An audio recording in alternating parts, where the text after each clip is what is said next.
Good evening, everyone, and welcome to the Fall 2018 United Nations Pathways program. Welcome also to International Education Week here at Fairleigh Dickinson University. I hope you had a chance to pick up a flyer on your way in to learn about the many events that we'll be having here on the Metropolitan Campus this week. And events that will follow in subsequent weeks this semester. This evening, our guest is Ambassador Utoikamanu, who is here not in her ambassadorial capacity, but in her Undersecretary General capacity. We'll get to that in a moment. But before we begin, I'd like to just outline the ground rules for our evening together. This will be a conversation initially between our guest and myself. After we have plumbed the depths of the subject matter, we will open up to discussion, and someone will come around with a microphone. When it's your time to speak, stand up, introduce yourself, ask your question, and we'll hopefully get a dialogue going back and forth with the audience. Because this event is being video recorded, I would ask all of you to check your mobile phones, make sure they're off or in silent mode. I'm talking to you, the person who thinks their phone is off, but whose phone is not off. And because it would be really embarrassing. If mine went off, I will turn mine and double check. Okay. So without further ado, welcome to Fairleigh Dickinson University. Thank you for struggling your way across the Hudson River, daring the perils of traffic and other nonsense to be with us tonight. Thank you. What I like to do to begin conversations is to invite you to tell us a little bit of something about yourself and how you came to be in your current role. You've had so many phases of your career. You've been Minister of State, you've been an ambassador, you've been an official at the UN. Why? Thank you very much. My name is Utoikamanu. I'm from Tonga in the South Pacific. It's a small island developing state. And I think I've just joined the United Nations in May last year to take up this position as Undersecretary General and High Representative for 3 groups of countries, the least developed, landlocked, and small island states. In total, 91 members of the UN. I'm an economist by training, and I started my career in the Central Planning Department, undertaking work on 5-year national development plans, and then from there to the Ministry of Finance, and then from there to the Foreign Ministry. 17 years in the Foreign Ministry, including 4 years as Tonga's permanent representative to the UN, as well as concurrent ambassador to the US, Cuba, Venezuela, as well as High Commissioner to Canada. And then I had 6 years in a interregional,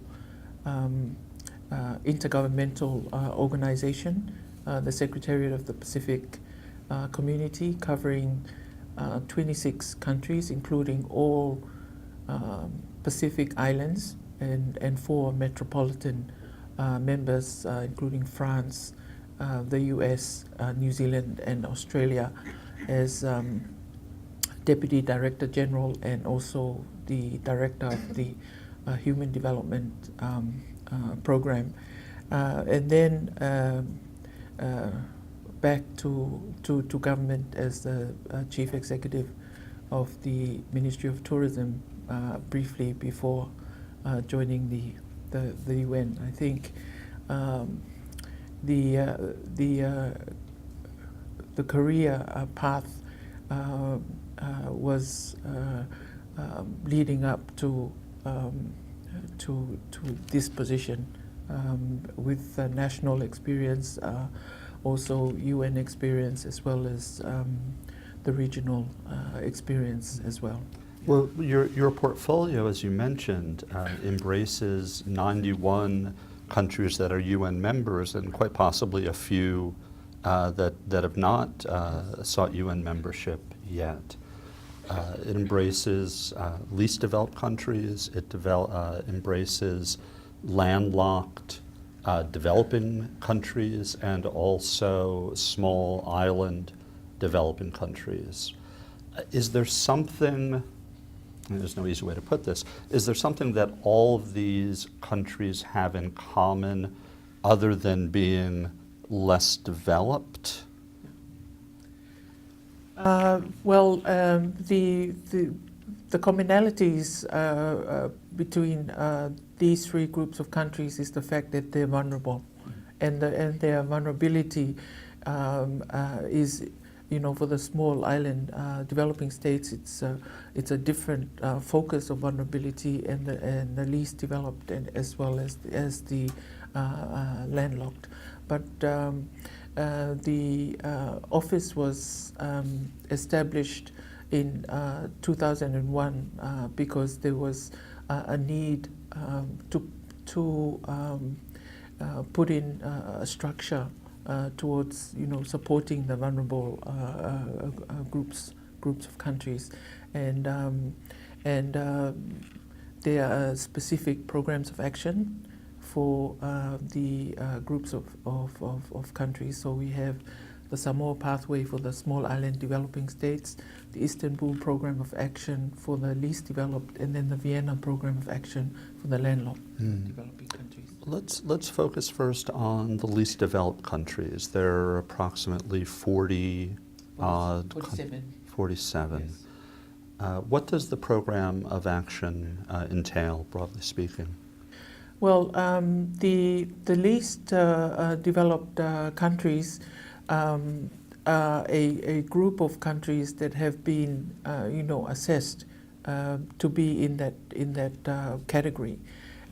So they are the poorest countries. We're looking at GNI per capita of about 1,230 per annum. And then the human asset index, as well as economic vulnerability index, is at a certain level.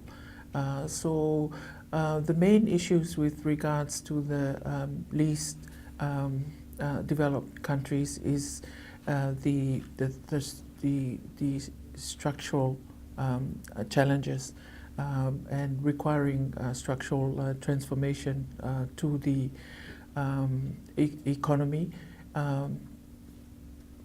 poverty levels, as well as the lack of resources for its development, and the LDC countries receive quite a bit of assistance from financial institutions, as well as development partners to support them in their development. When you say financial institutions, are we talking about World Bank or IMF, yes, or also regional development banks? That's right, yeah. Something that I'm curious about, obviously having the good fortune of growing up in a wealthier country that's neither landlocked nor an island nation, I think about what is the best way for a more affluent country to help. Is it by contributing to these international frameworks? Is it by direct bilateral development arrangements with individual countries? What's your thinking on that? Yeah.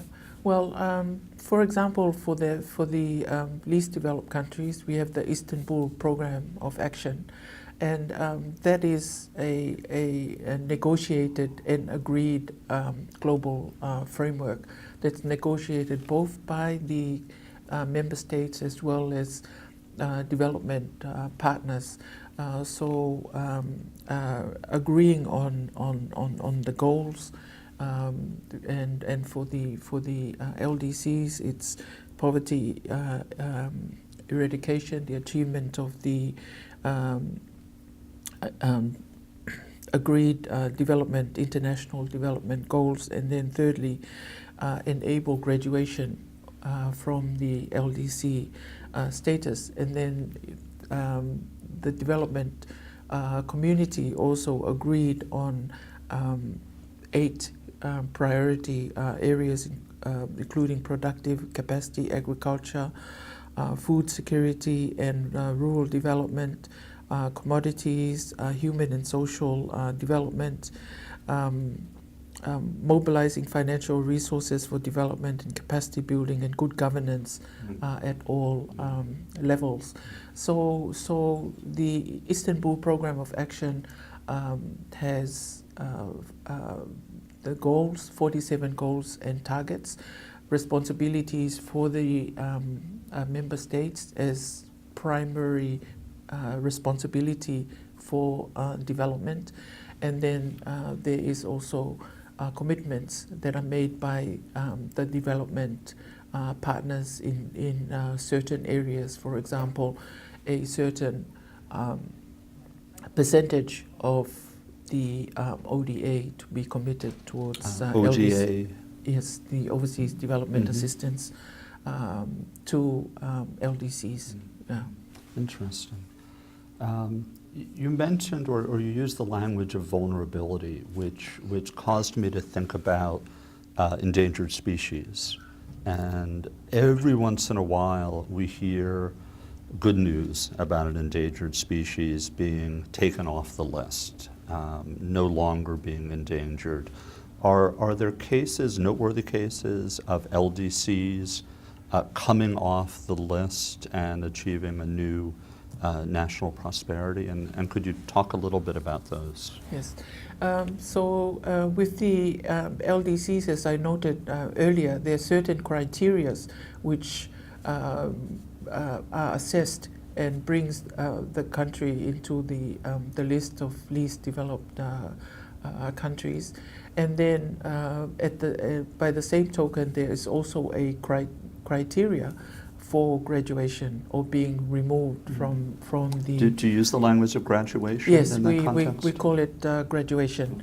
Okay. And so every 3 years there's a committee for development policy that reviews the situation of the LDC list, and then the criteria, as I noted earlier, GNI per capita, the human asset, and then the economic vulnerability. And if the country meets 2 or 3 of the criteria, then it is then recommended for graduation. And it's a bit of a long process. You have to meet the criteria at 2 consecutive reviews, triennial reviews, and then there's a 3-year transition period before a country graduates. Now, over the last 47 years, only 5 countries have graduated. But this year was a review year as well, in March this year, and it's been a historical one because we have now 12 countries at various stages of graduation. For the first time, Bangladesh is our largest LDC, most populous. 162 million people, and they've met the threshold for the first time this year. Similarly as Myanmar and Laos. And then we have 2 countries that have been recommended for graduation. They've met the threshold twice, and that's the Solomon Islands and Sao Tome and Principe. We have 2 countries that have asked for deferral of graduation, but have met the threshold twice: Nepal and Bhutan, and they've provided political changes as well as some developments internally, which has required for deferral. And then we have Kiribati and Tuvalu, who are who have also asked for deferral of consideration to 2021. Vanuatu will graduate in 2020, and then Angola will graduate in 2021. Okay. When a country graduates, presumably they lose access to some of the development benefits that they enjoyed as being on the list, but there must be at least equal or greater benefits to coming off the list. I think one of the challenges that we have faced is the fact that we need to put something in place post graduation to ensure that graduation is sustainable. For example, with Bangladesh, once they graduate, they currently enjoy terms of trade under LDC status, and for Bangladesh, for example, once they graduate, they stand to lose $1 billion a year Of direct aid? Of through the trade, because of the exports with the garment manufacturing. They also export to 121 countries pharmaceuticals under a TRIPS arrangement, also under the WTO, and they will lose that as well. So these are the realities, and we're trying to work with the development partners as well as some of the UN agencies to ensure that the path for graduation there's a smooth transition, but in addition, that the graduation is sustainable, so that the countries do not fall back after they have graduated. Understandably, for a few of these countries, there's a fear of graduating, so some of these countries are really resisting graduation because of the... I don't want to give our students any ideas about resisting or delaying graduations. Yes, of losing some of the benefits, but at the same time, we are now looking at concrete measures that could be put in place to support these countries post graduation, as well as to encourage them to move out of this category, and that includes a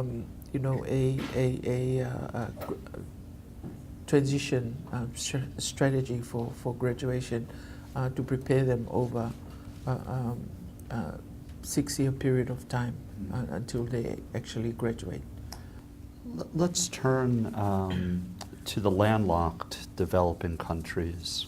And I hope you'll forgive my own lack of perhaps basic historical knowledge. I can see how during mercantile times, early industrial times, not having one's own seaports would be a huge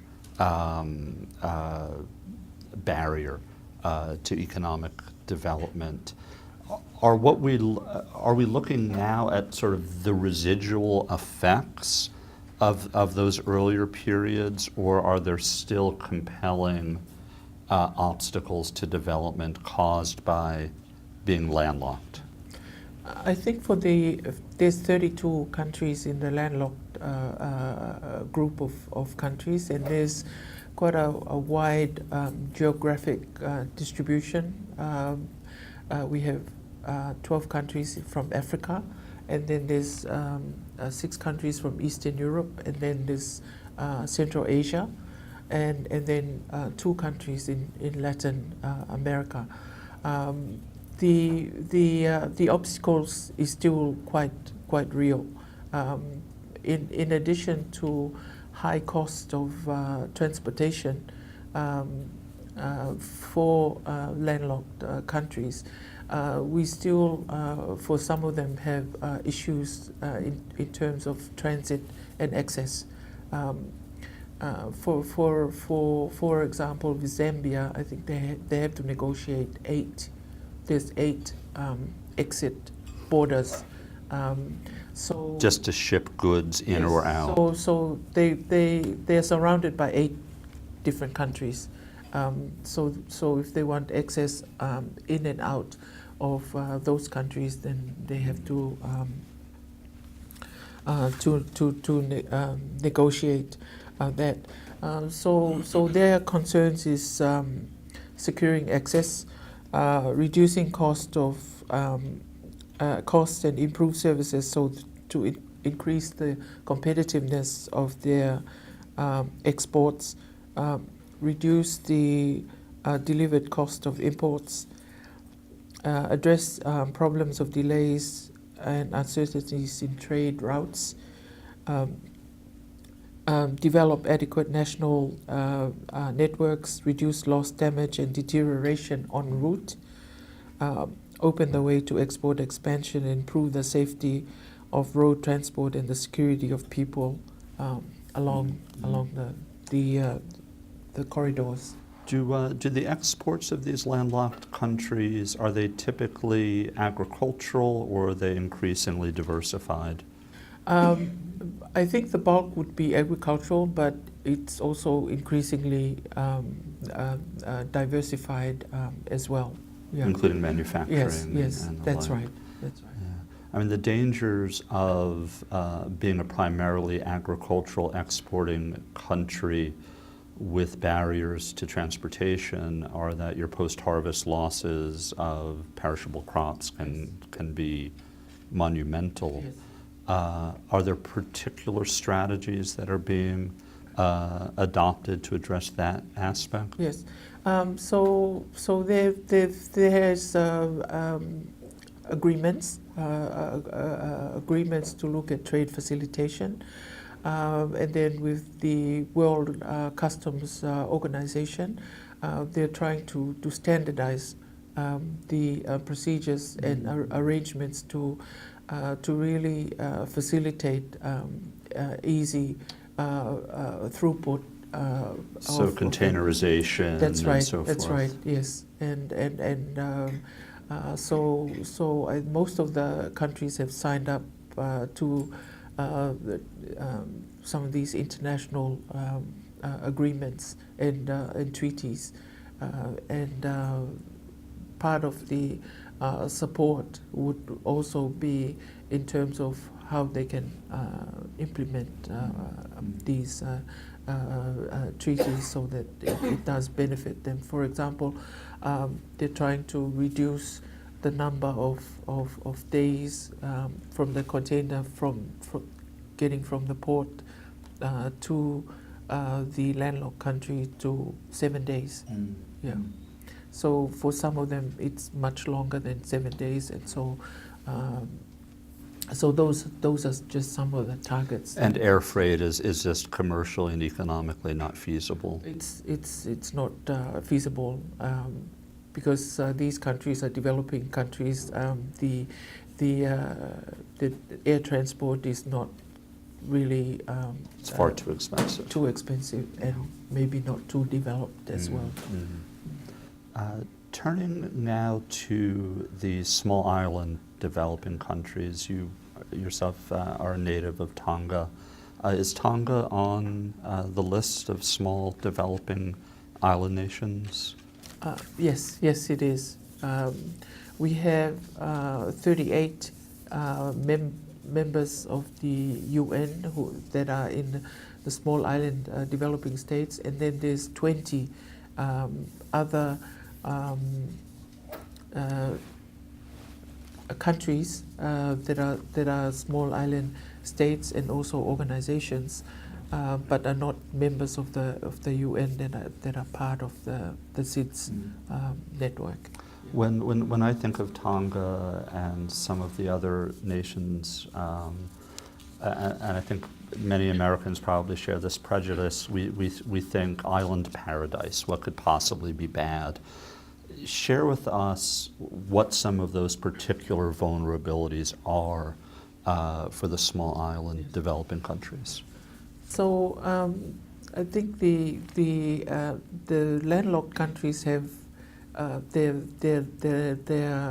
locked with surrounding land area. The small island developing countries sea locked. Because the land space is small, but the ocean and the sea area is quite large. So they have issues with sea transportation as well. And then when you're talking about small island countries, you have diseconomies of scale. Yeah. And you have narrow economic base and associated problems. Climate change is also quite a big issue for small island developing states. They contribute the least, but they bear significant part of the effects of the effects of climate change with sea level rise and also more frequent natural disasters. So hurricanes, tropical storms. That's right. Yes, and so that makes them very vulnerable. Most of the small island developing states are middle income countries, but their vulnerability is quite high because, as we've seen in the Caribbean, more recently, one storm, a natural disaster, could within 6 hours wipe out equivalent of 200% of their GDP. That is the vulnerability of small island developing states. And then how do the strategies, the development strategies differ given those different vulnerabilities? Then the focus for small island developing states will be on how to improve resilience and how to deal with the impacts of climate change, looking at how you could improve the human development capacity, as well as how to and there you mean education and health services. Non-communicable disease is quite a major issue with small island developing states. I think it is a cause of about 70% of the deaths in the SIDS. So you said non-communicable. Yes. So, for example, are we talking about like diabetes? Diabetes, diabetes and cancer. Yeah. You mentioned in your introduction your role as Chief Executive Officer of the Ministry of Tourism in Tonga, and I wonder where you see tourism being as part of A, the solution, B, the problem, or C, both the solution and the problem to the struggles of the small island nations? I think not only for the small island developing states, but also for the least developed countries, tourism is a critical sector for its development. I think, for example, with the LDCs, the number of tourists is about 29 million, which has increased. For all of the countries combined. The LDCs, yeah. So it has increased 3 times over the figure of a decade ago. It represents 7% of LDC's total exports of goods and services. Did you say 7 or 70? 7%, yeah. And between, for example, 2000 to 2014, the average annual growth in LDC international tourist arrivals reached 14% compared to 7% worldwide. Mm-hmm. So that's just indicative of how important that is. And similarly with the small island developing states, it's a major resource of revenue and employment, and which contributes directly to strong gains in human development, improved infrastructure, and poverty reduction. It has been a major contribution in enabling the graduation of, for example, Cabo Verde, the Maldives, and Samoa from the LDC status. I think what needs to be emphasized, I think, is that the tourism needs to have a pro-poor approach and targeting program community participation. I think one of the challenges with tourism is the leakage. Mm-hmm. Is that the money comes into the country and then it leaves. And then leaves. Yeah. But if you have a targeted community, a pro-poor approach to enable participation of the community, then the benefits can then be spread across. But that's tremendously hard to do. Yes. I mean, when we think about resorts, for example, the resources needed to develop a competitive resort is going to require private capital, and if that private capital is coming from outside, the profits are going to leave as well. Yeah. Well, there has been sort of a change in the the profile of tourists, so that you're moving away from what they term the bling, to with the resorts, to more responsible tourism, where people want to experience the natural beauty of the countries and the culture, and so that provides opportunity for eco tourism and smaller businesses. So people will be more likely to eat in local restaurants, stay in local guest houses. That's right. Yeah. I actually just returned from Republic of Georgia, which is not on the list, but which neighbors, of course, Armenia and Azerbaijan.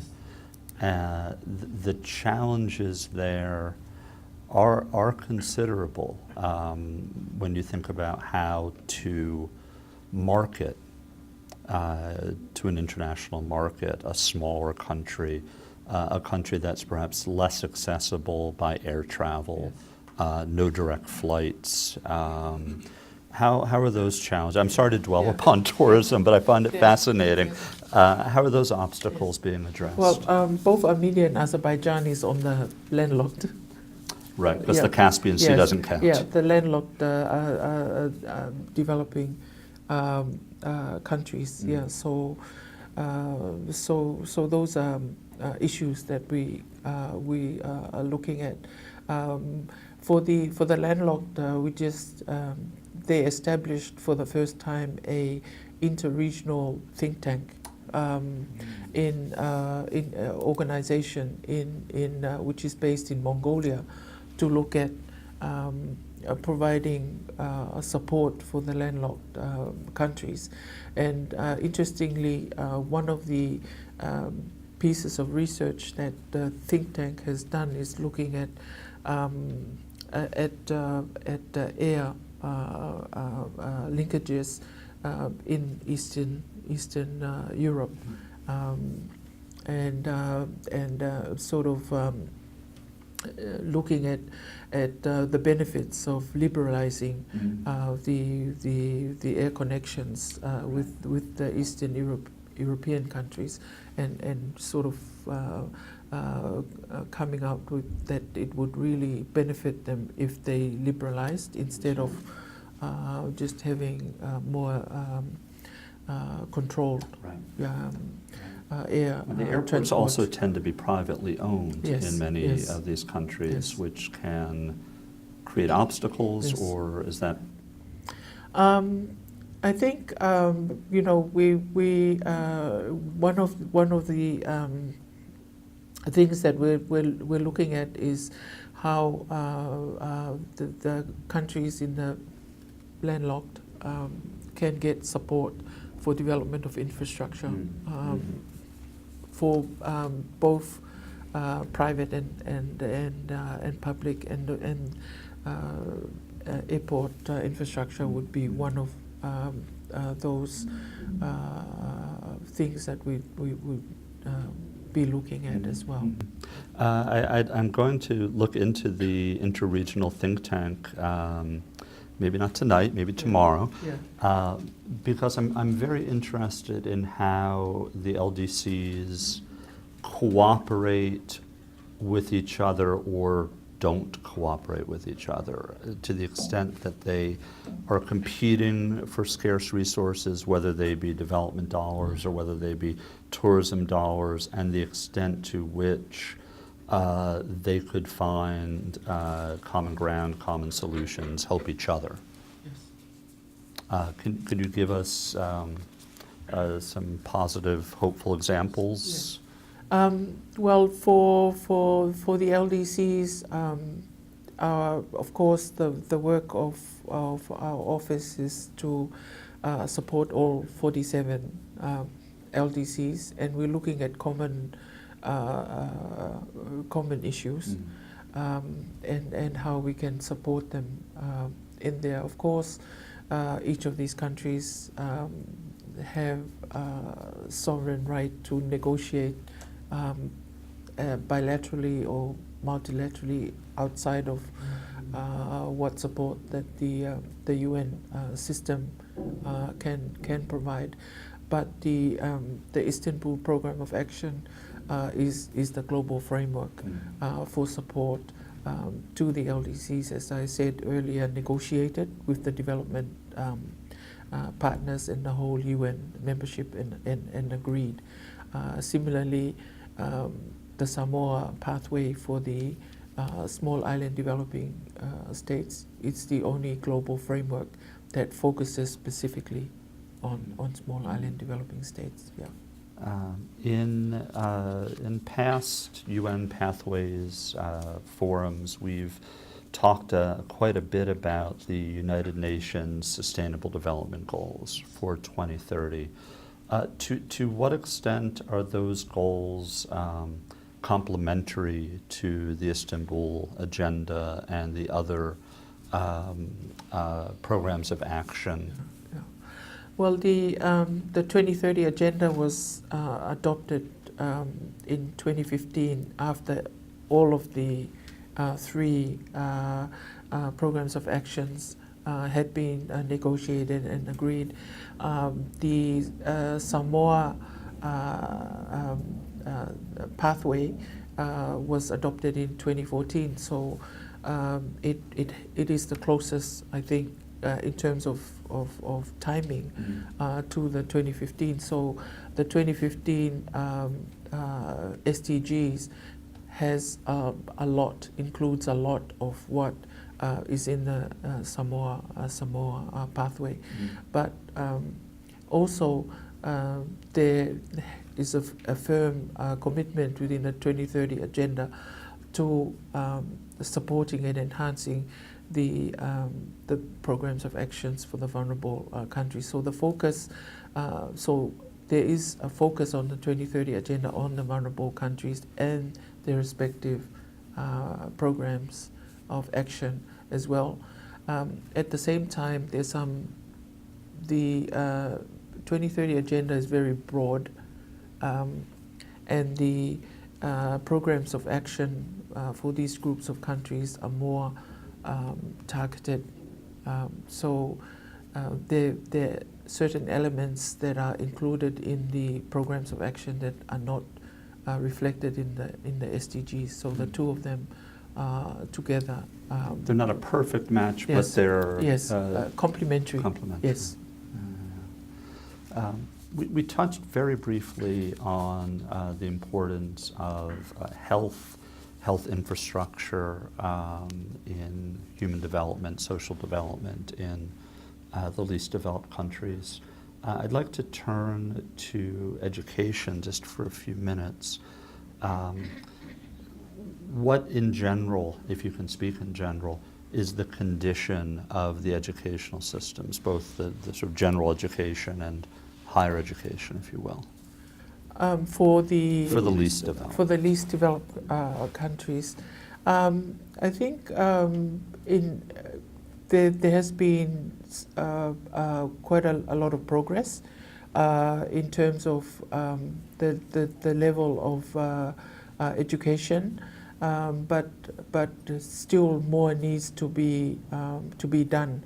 Of course, there are specific targets that have been set out, with the SDGs on education, but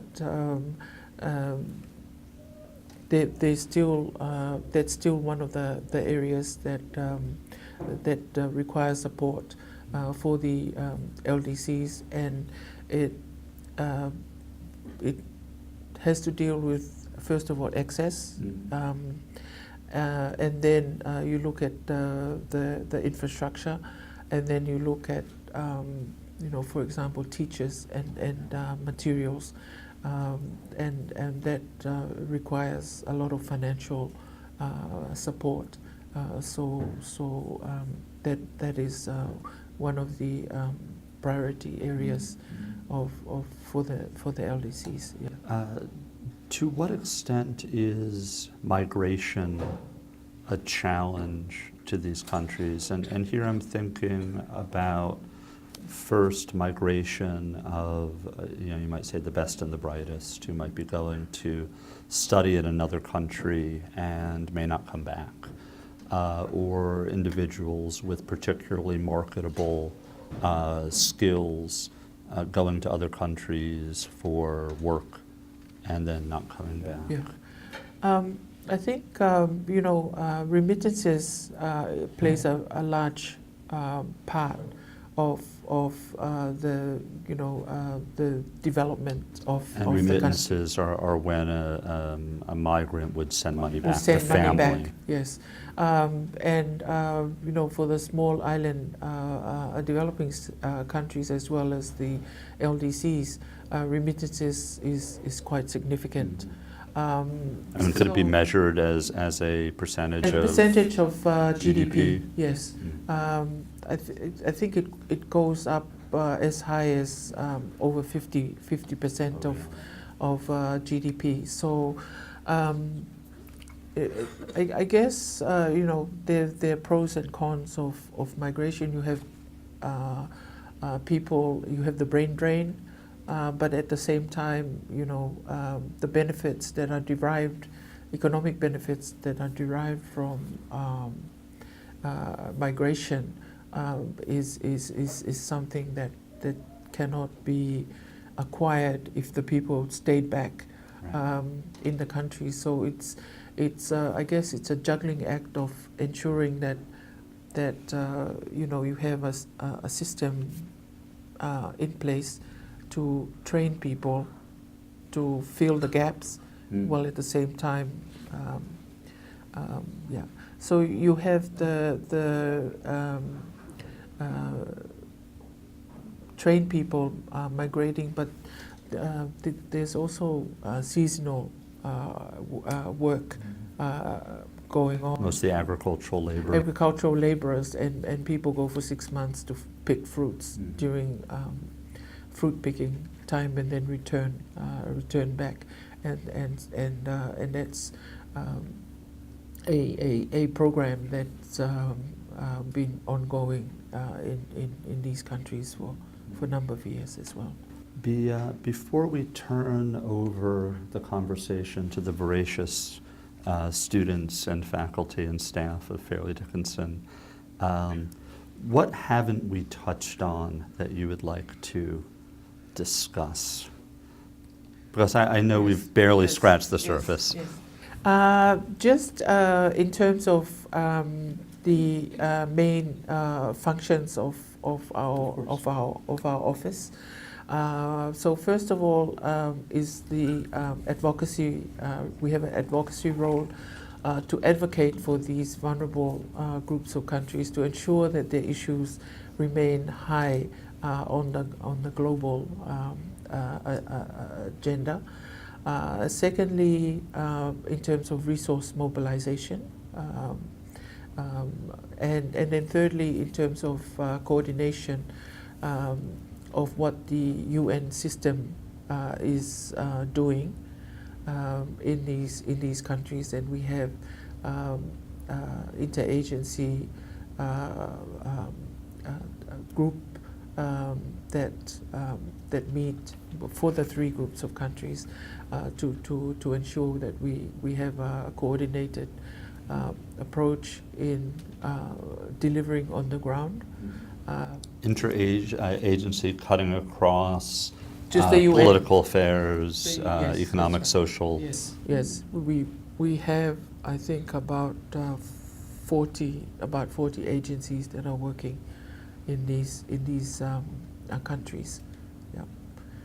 So. Including field stations. That's right. Yes. Do you have much opportunity? I know you're relatively new in your role. Are you called upon to pay official visits, or are you pinned down largely with administrative work at headquarters? I think the advocacy role has really that traveling is quite extensive. Yeah. So I mean, we are 91 countries, and you can't. And you can't get there from here. Yes. But the traveling is quite extensive. Yeah. Does the location of your office in the structure of the United Nations, reporting as you do directly to the Secretary General, are there sort of organizational advantages to that? Definitely, because that allows us to then deal with the other UN agencies as the direct representative of the Secretary General. So you can. Though we're a relatively small office, but because of the mandate that we have, we can call on other UN agencies and engage with them to support the programs that we work on. And you can tell them that they don't want to be the guy that I tell the Secretary General wouldn't help. It's a New Jersey way of talking. That's but right. I think you catch yes. the. Yes, and the Secretary General really backs Will us. back you up. Yeah. That's great. Well, let's turn to our forum audience. Who has the magic wireless microphone? Okay. So the protocol is raise your hand. Ashley will bring you the microphone. You will stand up, you'll introduce yourself, and you will ask your question. One question per customer. So who'd like to start?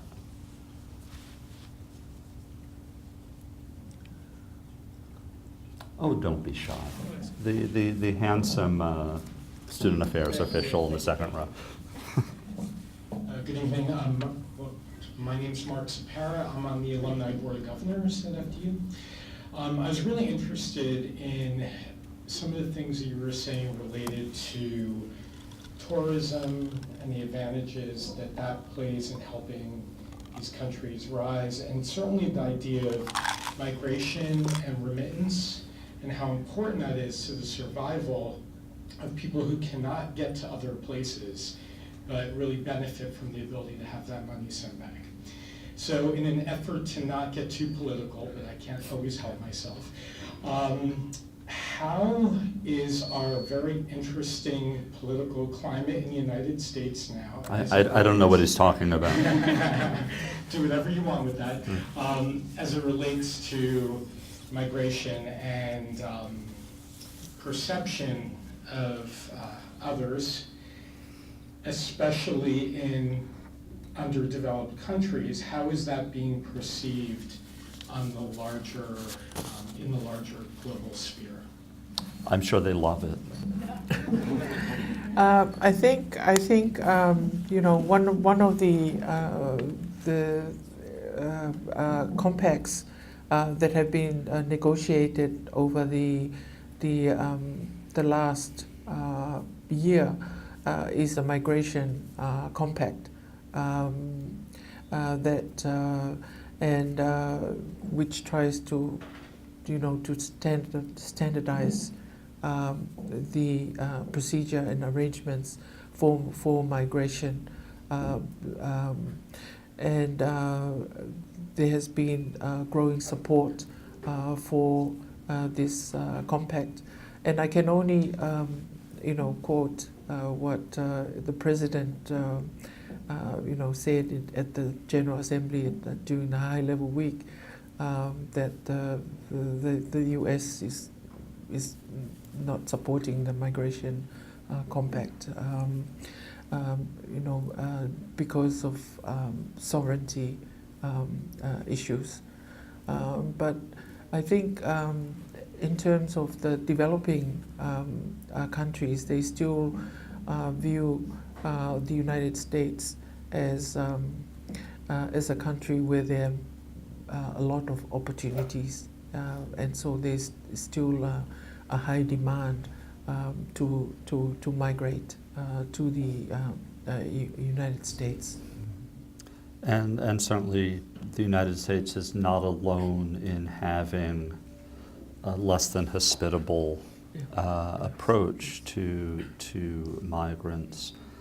How much of this is solvable in the short term, or are the causes of this migration so deeply rooted in you know, economic deprivation and political instability?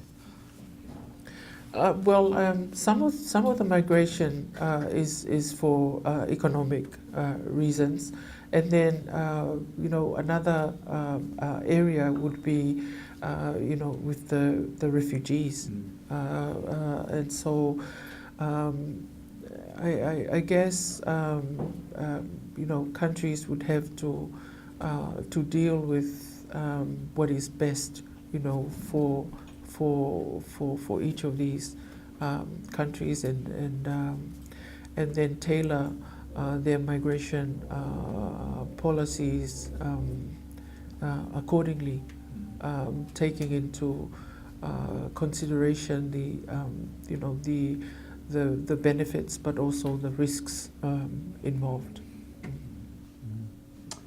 Who would like to ask the next question? The distinguished gentleman in the third row. Now you're in trouble. Yes, you. Now, I should forewarn you that the good professor has visited your country. Frederick myself, Madam Secretary. We have met before at the Bhutanese National reception. Yes, yes. Having been to Tonga and having a home in Switzerland, I'm intrigued by the Tongolese flag, which has a striking similarity with the cross to the Swiss flag. What is its origin? Are you suggesting infringement of trademark? I don't think so. Yes. Well, the Tongan flag, because Tonga is a Christian country, and so that's why we have the cross, and so and the national color is red. Yeah. Well, that settles that. I think the cross can be safely said to be in the public domain. Two questions, one then two. If you were to pinpoint one setback of these developed countries, what would it be that's like holding them back from developing? So is there a single factor that's preeminent over all others? I think the lack of resources would be one major setback for the LDCs, which is one of the reasons why we do have this global framework to allow the development partners to provide support to enable these countries to develop. And when you say resources, you're not talking about natural resources, you're talking about capital. Yes, we're talking about capital. Yeah, and then also the human resources. We talked about education. So that is also part of the resource deficit. How many universities are there in Tonga? We don't. Oh, we have a regional university in the Pacific. So including Fiji and some Yes, of so the it other. covers 14 countries. But so there's a campus in there's a campus in 14 of the countries. Yeah. And each of the states contributes something to its maintenance. Yes. So the states contribute, but then we also have major donors from New Zealand, Australia, and other countries as well. Well, that's a wonderful example of cooperation. I can't get our colleges here to cooperate half the time. I think I was involved in the university, in the governance of the University of the South Pacific for seven years. But it's one of only 2 regional universities in the world, and the other one is in the Caribbean. That's right. University of the West Indies. Yeah. I visited there. I visited their Jamaican location. It's very nice. Next question, yes? Madam Secretary, it's an honor. I would like to ask about the education piece, more from your experience as a leader. So we have a lot of young students here, and I work in the career development world. In your career, as you are talking to young students, and you are at tables and your voice is heard, what are 2 strategies or skills you have developed along the way to make sure that you are heard? Don't let anyone interrupt you. Yeah. Thank you. I think I'm a development practitioner, so I think that the experience does speak a lot, and especially at the when you're working at the United Nations, when you talk about issues, it's you're dealing with issues that you have walked through and actually dealt with, and you are aware of what works and what doesn't work. So So that does count for a lot. The technical component, I think, is also technical knowledge is also quite useful as a foundation. But the practitioner, the experience, it means that you're speaking with authority because you have dealt with those issues and you know what has worked and what doesn't work. For you, yes. Thank you so much. But speak loudly because I'm... Yes. Thank you so much. So what you said was experience is key. Yes. And the technical as Yeah, well as yeah. walking the walk Yes, before yeah, talking yes. the talk. So for our students, again, what is one strategy you would tell them to start doing right now so that in 20 years they are where you are? I think I think doing the best that you can in whatever work that you do, because everything counts, for the end goal. Because when I started, never in my mind did I think I would end up in the UN. Because when I started my work career, my country was not even a member of the UN. I just became a member of the UN a few years back. Just in the end, everything counts, and the experience, as I noted, both the good and the bad, also counts as well. So you don't think that that anything is useless. You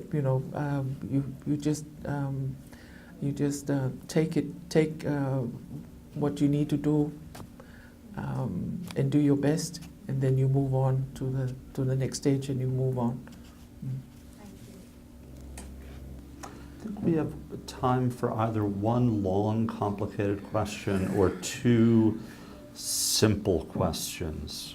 Which is it going to be? Well, I think people really want to have dinner is what the situation is. So that being the case, I want to thank you so much for schlepping all the way from the east side of Manhattan to be with us tonight. And please join me in thanking the ambassador for spending the evening with us.